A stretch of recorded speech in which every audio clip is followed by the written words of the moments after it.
Shalom shalom gurupe b'amaso mwese ndabaramukije mu izina rya Yesu Kristo umwami wacu. Ndabahaye ikaze muri iki kiganiro b'amaso ntihagire ugutwara igisibo cawe. Jewe ngiye kuyaga namwe nitwa Abeli Mbonimpa. Turanezerewe cyane. Ndanezerewe gose kubona nongeye kugirirwa ubuntu kugira ngo tuganire ijambo ry'Imana. Rero Yesu ahabwa icubahiro. Ndaguhaye kaze muri iki kiganiro kugira ngo dusangire amajambo y'Imana, aho tuza kumva ijwi ry'Imana ritubwira ngo nimwihane muhindukire, nimwihane. Ijwi ry'Imana rikomeje kuvuga riti uyu munsi aho mwumvira ijwi ryayo ntimukomantaze imitima yanyu nk'uko mwayikomantaje muri ca gihe c'imasa mu bugaragwa, hamwe basogokuruza bagerageza Imana bakayicaca bakabona ibikorwa vyayo. Muri ico gihe Imana yashaburiye abantu imyaka 40. Mwene data, Imana yararahiye iravuga ngo ntibazoshika mu buruhukiro bwayo. Rero ndagira ngo mwene data, imbere yuko twumva rino jambo ryayo, nawe utege amatwi kugira ngo rino jambo rigufashe maze uhinduke, hanyuma wakira umwami wacu Yesu Kristo. None rero imbere ya vyose tugiye gusenga Imana. Data wa twese uri mu ijuru, ndagushimiye ndagukengurukiye kuri ubu butumwa bwiza buriko burakangurira isi yose, ishengero ryose, abana b'Imana kugira ngo bikangure maze mwami Imana nzima bagusanganire. Urakoze mwami, ndasavye mwami kugira ngo wari we wese atunganye impuzu ziwe, atunganye umwambaro wiwe, atunganye ingeso ziwe, kuko mwami Yesu ugiye kuza gutora bawe, ugiye kuza gutora ishengero. Nuhabwe icubahiro ndabigushimiye, zina ryawe rishimagizwe mu izina rya Yesu Kristo umwami wacu, amen. Bene data, imbere ya vyose reka dusome amajambo y'Imana aboneka mu butumwa bwiza bwa Matayo igihimba ca 3, hanyuma turabe ico ijambo ry'Imana rivuga. Ubutumwa bwiza bwa Matayo igihimba ca 3, maze dusome duhereye ku murongo w'10. Dusome mu izina rya Yesu. Haravuga ngo ariko incabiti igenekerejwe ku bitsina vy'ibiti. Nuko rero igiti cose kitama ivyiza kiracibwa kigatererwa mu muriro. Nukurijeho ndababatiza mu mazi ngo mwihane, ariko uzoza hanyuma yanje andusha ubushobozi, ntibimbereye no kumutwaza inkweto. Uyo azobatiza muri mpwemu yera no mu muriro. Urutaro rwiwe ruri mu kuboko kwiwe, kandi azokubura imbuga yiwe neza, yimburire ingano ziwe mu kigega, maze umuguruka awuturirire mu muriro utazima. Imana ishimwe cyane. Iri jambo ry'Imana ririko rirabwira nde? Ririko rirabwira wewe, ririko rirabwira jewe. Jambo ry'Imana ririko riravuga ngo incabiti igenekerejwe ku bitsina vy'ibiti. Iyo mwumva ibitsina vy'ibiti, woca wibaza ko ivyo biti ari vya bindi byo mw'ishamba. Woca wibaza ko ivyo bitsina vy'ibiti ari bihe, ari bande. Erega icyo gitsina c'igiti ni wewe, ni jewe. Rero birakwiye ko tumva izi mburi ziriko ziracaho buri munsi. Yohana aseruka mu bugaragwa asemerera, avuga ati nimwihane, nimwihane, ubwami bwo mwijuru buri hafi. Yohana arasemerera maze aravuga ati incabiti igenekerejwe ku bitsina vy'ibiti. Muri ico gihe Yohana azasemerera abwira abantu ubutumwa bwiza kugira ngo abantu bihane, ariko aho kwihana ahubwo Yohana bamukoresheje uko bashaka, baramwishe. Tubona yuko mu kumwica apfuye nabi, bamuciye umutwe, abandi baraza bakamuhaririza. Yohana abwira ati mwabana b'inzoka mwe, ninde yababuriye kugira ngo muhunge uburake bugiye kuza? Aravuga ati nimwihane. Umuntu wese akora ibikorwa vyiza, umuntu wese avugana n'ivy'ukuri na mugenzi we, umuntu wese yitandukanye n'icaha, umuntu wese yiyeze yitunganye. Maze Yohana arasemerera aravuga ati incabiti igenekerejwe ku bitsina vy'ibiti, ku bantu bose banse kwihana, ku bantu banse kumvira. Incabiti igenekerejwe ku gitsina c'igiti. Mwene data, n'igiki kibura mu bugingo bwawe? bituma utarahitamwo, bituma utarakemura ibibazo. Uracarindiriye iki? Uracarinze iki ga mwene data? Mbega n'ubu uracarindiriye kuzotabwa mu muriro? Nawe uri muri gurupe b'amaso, n'ubu butumwa bwiza buguma buvuga buri munsi, nturaruha ngo ugeraho wemere kugira ngo usobanukirwe, ngo utahure yuko iminsi iriko irahita vuba. Hari korasi imwe ivuga ngo wishinze gusinzira jenje bara Yesu baramutwaye jenje bara, wishinze ntaco bimaze jenje bara Yesu baramutwaye jenje bara, wishinze akaboregwe jenje bara Yesu baramutwaye jenje bara, yewe baramutwaye jenje bara, Yesu nguwo baramujanye jenje bara, wishinze kumaramara jenje bara Yesu baramutwaye jenje bara, wishinze ntaco bimaze jenje bara Yesu baramutwaye jenje bara. Mwene data wishinze ntaco bimaze, ubifashe minenegwe, wibaza ati abo ndabazi, utanguye kuvuga ngo abo ndabazi, uravuga ngo ivyo nibisanzwe, ngo ivyo bavuga ni vya bindi, ariko ndagira ndakubwire yuko incabiti igenekerejwe ku bitsina vy'ibiti. Ndagira nkubwire yuko ubu abamaze kuba ingano barazwi kandi baramaze gushirwa ku ikimenyetso. None weho uracarinze iki?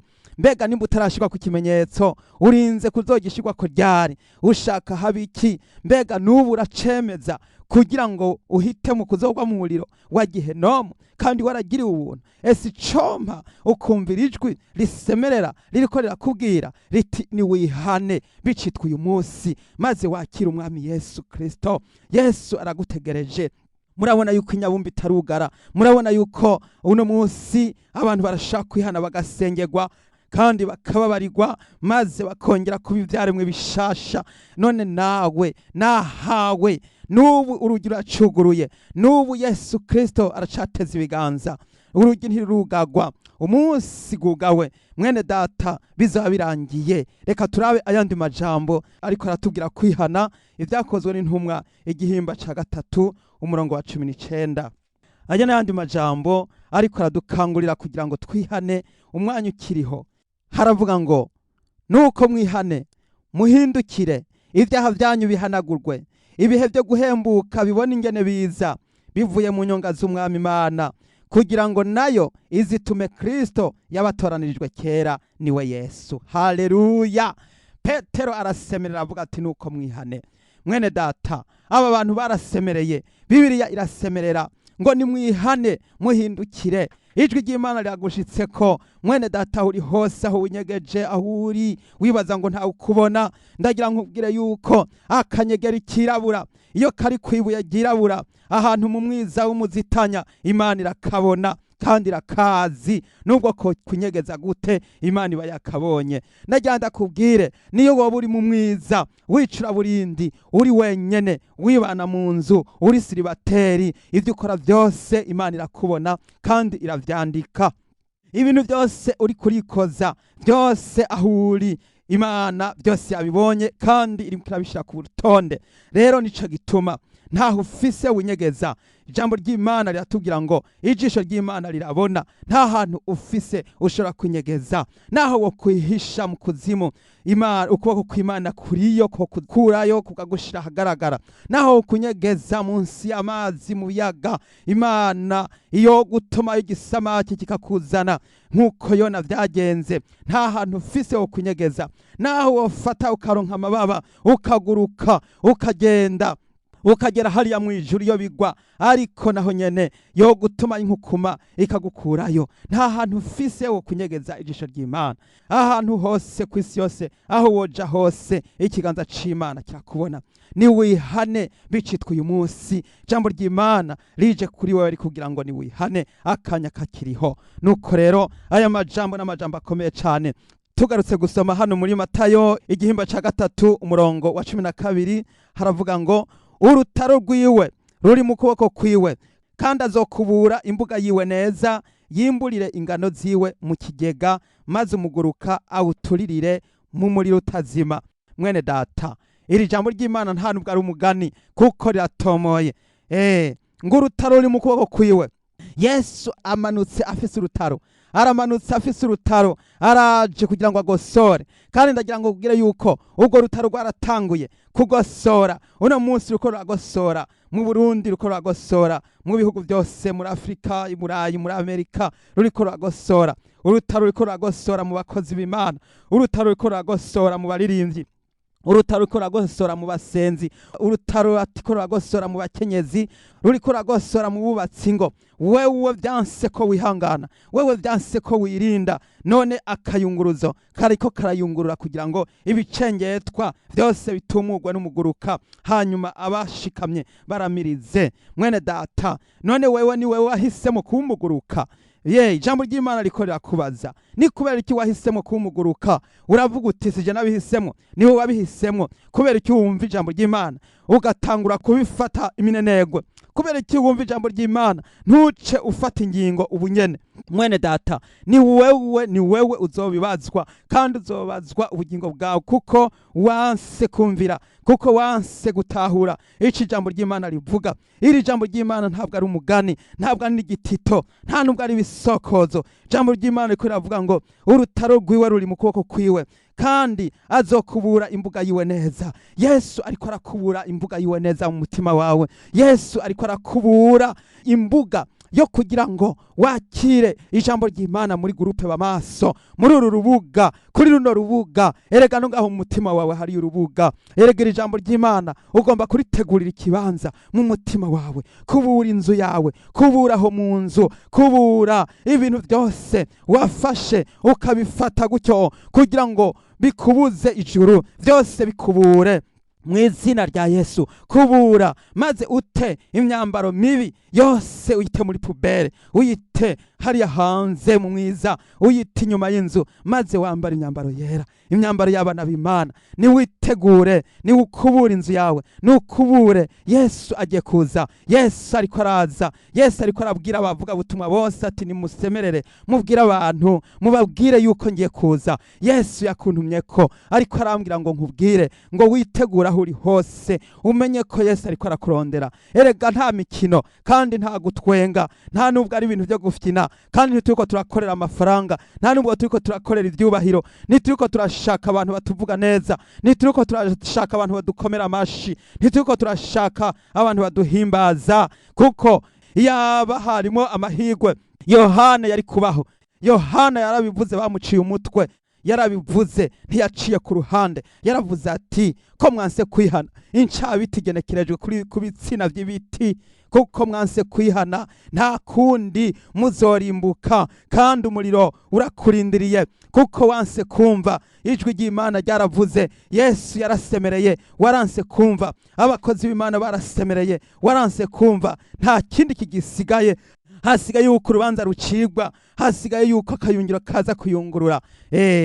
Kayungiro kazoza kuyungurura, kayungiro kazoza kuyungurura mwene data, kayungiro kazoza kuyungurura mw'ishengero, kayungiro kazoza kuyungurura mu banyabyaha, kayungiro kazoza kuyungurura kw'isi yose, kayungiro kazoza kuyungurura. Haleluya! Kayungiro, Yesu Kristo afise akayungiro ariko arayungurura. Ubu nyene turiko turavugana, Yesu ariko arayungurura. Na hano muri groupe b'amaso hari bariko baratora kambere.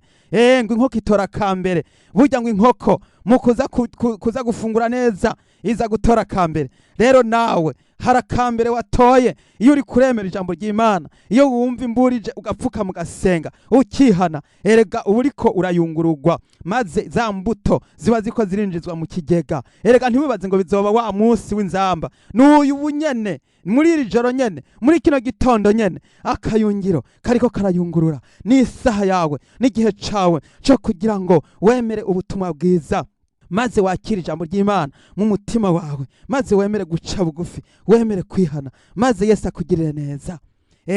Ngo azimburira ingano ziwe mu kigega, azozimburira mu kigega. Hariho abantu benshi bagiye kwimburirwa mu kigega, hariho abantu benshi bamaze kwandikwa amazina yabo. None mukenyezi, erega ndakubajije, ubwo waranditswe, ubwo izina ryawe riri hahandi, ubwo uri ingano canke uri umuguruka? Suzuma urabe, suzuma wibaze. Ico kibazo ni wewe wocibaza kandi ni wewe wokwiyishura. Nimba uhagaze mu buntu bw'Imana ugiye kugororerwa, ariko nimba ukigoramitse za inzira zawe zikaba zigenda ari inzinguzingu, nta kabuza uzotabwa muri wa muriro udahera. Musore mushinga ntahe, ndagira ngo nkubaze, ubwo vya bindi byose warabitaye, mbega warataye akabi, mbega warasezeye, wararanduye, ndagira ngo nkubwire yuko ukwiye kurandura bicitwa uyu munsi. Haleluya, ukwiye kurandura.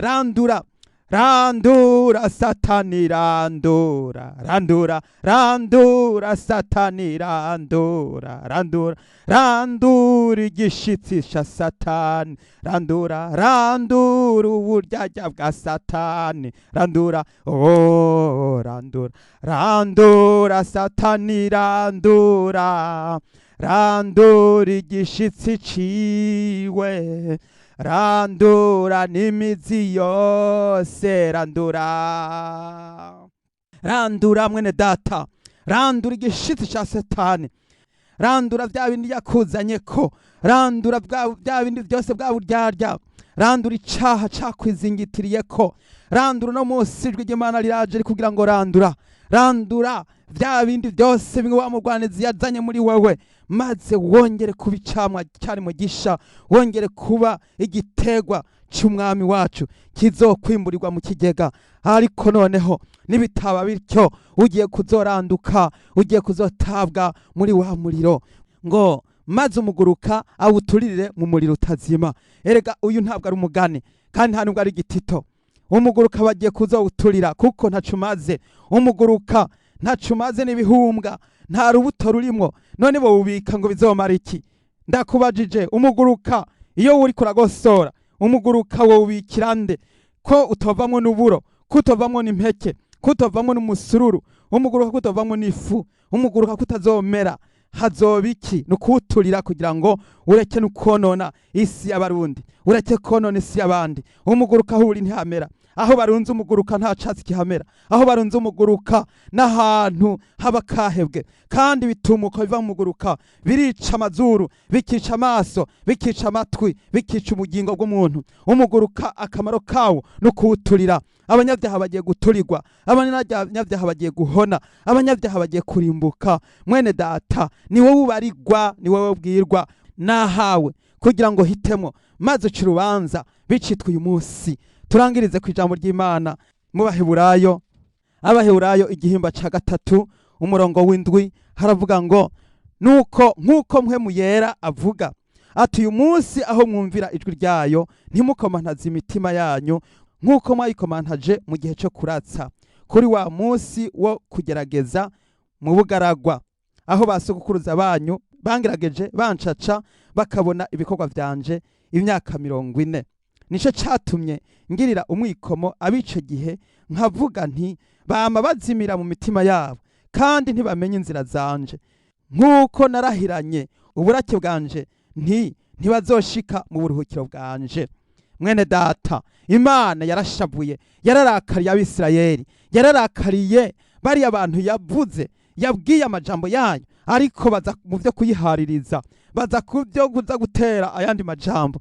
Imana ikavuga nabo bagateramwa ayandi, Imana ikatanga imburi nabo bagashamwa ibindi. Ndagira nkubwira ngo mpwemu yera ariko aravuga ati, uyu munsi aho mwumvira ijwi ryayo, ntimukomantaze imitima yanyu nk'uko babandi bayikomantaje bari hehe? Bari mu bugaragwa.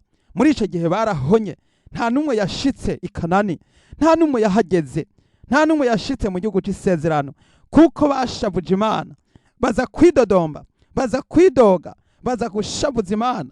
Imana irarahira iti, ntibazoshika mu buruhukiro bwanje. None uyu munsi muri kino gihe turi mu bihe by'uko isi iri kwirageragezwa, isi iri kwirasuzumwa kugira ngo haboneke uburo canke haboneke ugwamfu. Ubu ugwamfu bwaramaze gutororokanywa, uburo nabwo nyene bwaramaze gutororokanywa. Ubu igisigaye hasigayeho gusa kwitegana igishika wa munsi uhambaye, aho inzambi igiye kuvuga. Nuko rero igihe kigiye gushika, n'igihe cawe rero mwene data, kuko wabanse kwihana bose bagiye kubona ibyago, bagiye kubona amakuba. N'igihe ciza cyo kwihana, n'igihe ciza cyo kwakira umwami Yesu, ngo aho wumvira ijwi ry'Imana ntukomantaze imitima, ntukomantaze imitima nk'Abisirayeli, ahubwo wihane uce bugufi, hanyuma rero wakira umwami Yesu. Reka duce bugufi maze dusenge Imana kugira ngo duhamagare Imana, kugira ngo dusabe Yesu Kristo atwuhagire atwoze. Iyi ni ijwi ryo kugira ngo tubwire abantu kugira ngo bategure bamesure impuzu zabo maze bitegure gusanganira umwami wacu Yesu Kristo.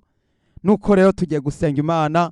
Wewe wamaze kwitegura, turagiye gufatanya rino sengesho maze dusaba Imana imbabazi.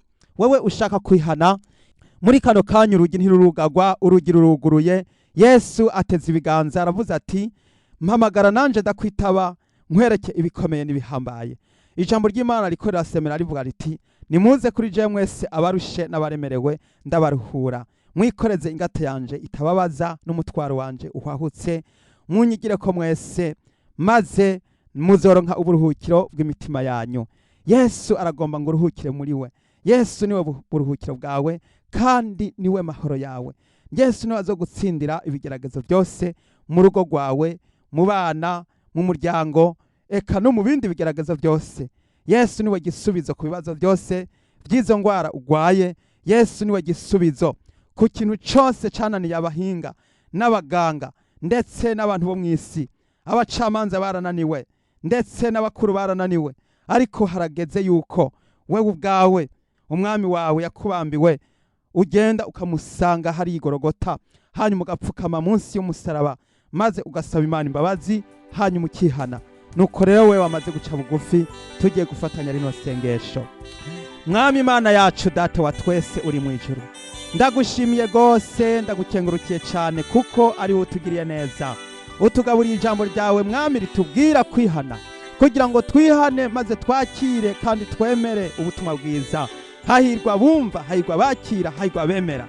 Ndasengeye umwene data yamaze kumva kandi akemera. Ndasengeye umuntu ariko arumva yageze ahantu akumva ko akwiye kwihana.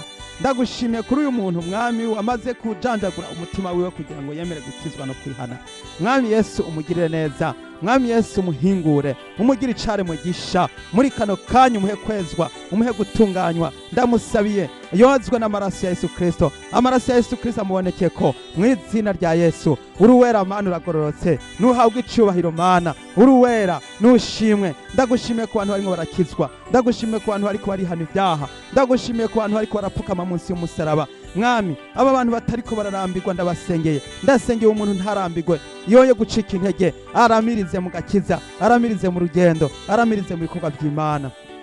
Yesu urakoze, ubishimirwe, izina ryawe rihabwe icyubahiro. Mwami ndasengeye umuntu ikibazo cy'uburwayi bwiwe gikemurwe maze yongere kuronka igisubizo, ingwara yiwe ikire mu izina rya Yesu. Uyu muntu agwaye yaherekera yibabara yijajara mwami ndamusabiye Yesu kugira ngo umuhe gukira maze abone ikiganza cawe, abagwayi bakire mu izina rya Yesu. Ndasengeye umuntu mwami ahari hose umugendere kandi umugire neza. Ndasengeye umwana akire babadayimoni mu izina rya Yesu. Ndasengeye umukenyezi akire babadayimoni mu izina rya Yesu. Ndasengeye umwigeme akire babadayimoni mu izina rya Yesu, maze impwemu mbi zisohoke mu izina rya Yesu. Ndakankamira imiyaga mibi yose itesha ikabuza abantu kwihana no gukizwa, ndayirukanye. Abadayimoni musohoke, muhunge mu izina rya Yesu, muhunge. Ndirukanye imiyaga mibi yose, imiyaga mibi y'ubwoko bwose ndayisohoje, ndayirukanye mu izina rya Yesu. Hunga ndirukanishije imiyaga mibi yose mu izina rya Yesu.